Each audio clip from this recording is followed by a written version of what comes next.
অসংখ্য ধন্যবাদ আমাদের সুশান্ত দাকে। আমি একটা কথা বলতে চাই, আমাদের এই আরামবাগের যে মায়াপুরে ঠিক বাঁদিকে প্রত্যেক সপ্তাহে কি হয় কিসের হাট হয়? গরুর হাট, তাই তো? হয়তো গরুর হাট।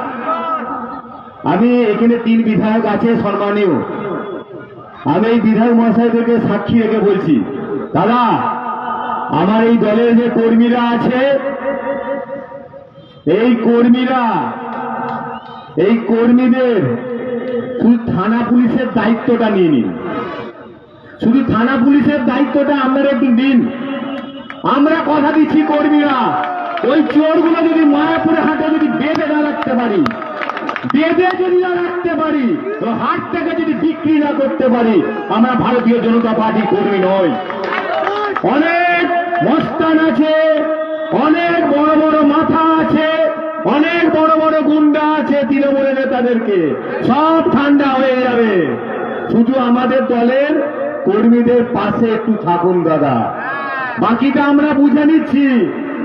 আর চিন্তা করতে হবে না, 26-এ যেমন 2019-এ আরামবাগ লোকসভা ক্ষণিকের জন্য পার করতে পারিনি, 21-এ আমরা 4টে দিয়েছি, 24-এও আমরা টেনেছি, 26-এ আমরা 7টা উপহার আপনাদের হাতে তুলে দেব।